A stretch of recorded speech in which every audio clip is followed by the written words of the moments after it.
જય માતાજી, જય ભોળાનાથ।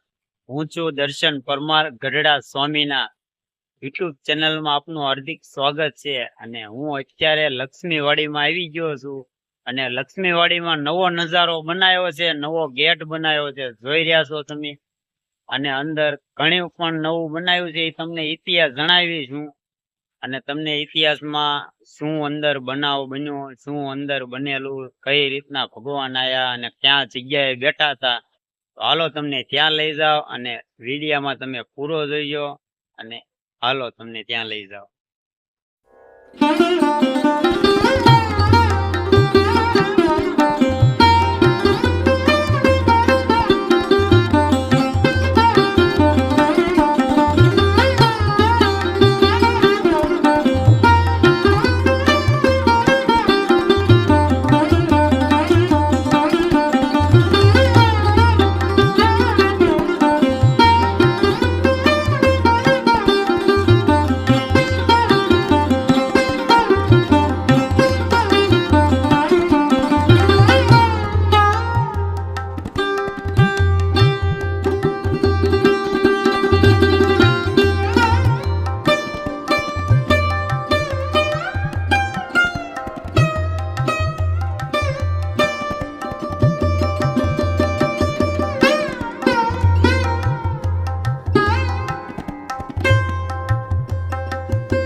તો જો આ લક્ષ્મીવાડીમાં રોડ બની ગયો છે અત્યારે, અને અત્યારે ડબલ પટ્ટીનો અંદર રોડ થઈ ગયો અને ઝાડવા વૃક્ષો અંદર આવી ગયા રોડની અંદર, અને કંઈક આવો રીતનો ગેટ બને છે અંદર તે,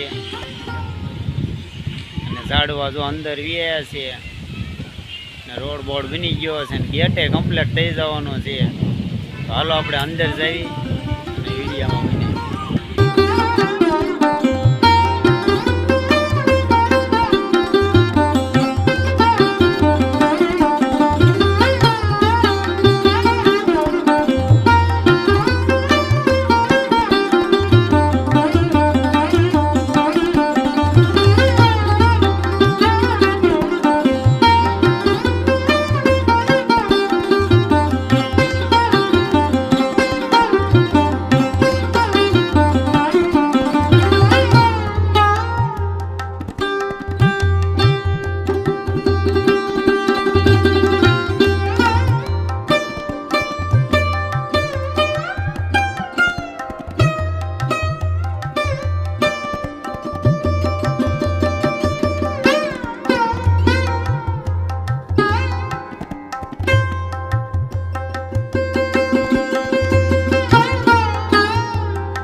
અમારા ગઢડામાં આવું કંઈક બની રહ્યું છે। લક્ષ્મીવાડીમાં પ્રદર્શન બનાવી રહ્યું છે અને આવું પ્રદર્શન તમે જોવા આવજો। લક્ષ્મીવાડીમાં ફરતા મંદિર ફરતું આ રીતનું ગોઠવણી કરવાનું આવ્યું છે। આરસમાં કામ ચાલુ છે અત્યારે,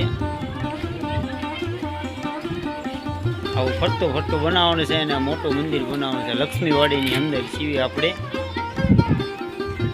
હાલો તમને આગળ દર્શન કરાવું।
ઘનશ્યામ મહારાજના દર્શન કરાવી દેવી. જો આ ઘનશ્યામ મહારાજની મૂર્તિ છે અને અહીંયા વડલો હતો અને એક કેરીનો આંબો હતો અને રાયણું હતી અને આ કેરીનો આંબો છે એ તમને હાલો ત્યાં લઈ જાઓ. જો અત્યારે ખાલી નિશાન છે અને કેરીના આંબાનું અત્યારે જો આ લખ્યું છે વૃક્ષ.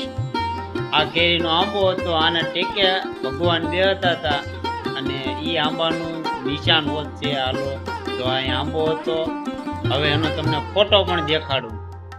હું તમને કહેતો હતો કે આંબાનું નિશાન જો આ ઘનશ્યામ મહારાજની તસવીર છે અને આ કેરીનો આંબો પણ છે, જોઈ લો. અને આ હરિભક્તો પણ સ્વામિનારાયણ ભગવાન ને બધા હતા અને આ કેરીનો આંબાનું મેં તમને નિશાન સીધું અને આ એમનું પ્રદર્શન એનું ફોટા પૂઠી પણ રાખેલું હતું અને હાલો તમને દેખાડું.